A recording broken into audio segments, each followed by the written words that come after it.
سوتے سب ہیں، سردی سب کو لگتی ہے، تو کیا کسی کے پاس اگر پیسے کم ہیں وہ آدمی نہیں رہا؟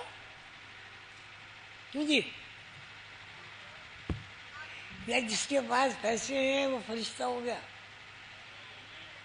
فرشتوں کو تو پیسے کی ضرورت ہی نہیں۔ تو میرا اس وقت کا جو میرا خلاصہ ہے وہ یہ ہے کہ ہم سب آدم کی اولاد ہیں، اس میں کچھ لوگ دہری ہو گئے،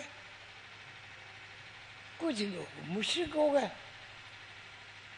کچھ لوگ منافق ہو گئے، لیکن ایک بڑا گروہ موحد بھی ہو گیا، اللہ کو ماننے والا، رسول اللہ صلی اللہ علیہ وسلم کی تعلیمات پر عمل کرنے والا۔ الحمدللہ ہم شکر کرنا چاہیے، ہم ان لوگوں میں اللہ نے ہمیں شریک کیا، ہمارے قافلہ بنایا جو دل و جان سے حضور پاک کو چاہتے ہیں اور ان کی شفاعت کے متمنی ہیں۔ ہمارا ایک فرض ہے، حضور پاک صلی اللہ علیہ وسلم نے جو کچھ فرمایا وہ سب قرآن میں ہے۔ ہم کیوں صراط مستقیم کو صحیح معنوں میں نہیں دیکھ سکے؟ کیوں؟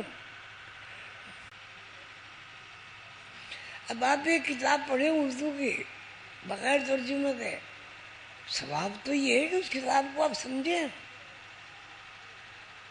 آپ سمجھ گئے کتاب؟ سمجھ گئے؟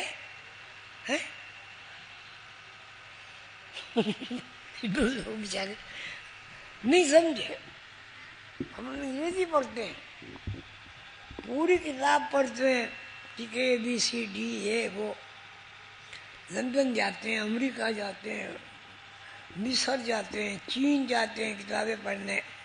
کیوں؟ کہ ہمیں 4 پیسے زیادہ ملیں گے، تنخواہ زیادہ ملے گی۔ پھر میں اس بات کو دہرا رہا ہوں، اماں کے پیٹ میں کس تنخواہ سے آپ نے دودھ پیا؟ ابا کی جائیداد میں آپ شریک ہو گئے، کس پیسے سے شریک ہوئے؟ آپس میں بھائیوں نے کیا مقدمہ نہیں لڑتے ہم لوگ؟ باپ کی شفقت ہے، محبت ہے، اولاد سے تعلق ہے کہ وہ اپنی جائیداد بانٹتا ہے، بیٹیوں میں بھی اولاد میں بھی۔ وہ دکانیں ان اپنی جائیدادوں کا یتیم خانے بھی تو بنا سکتا تھا۔ ان کے دل میں کس نے ڈالا کہ یہ بچوں کے لیے کچھ کرنا؟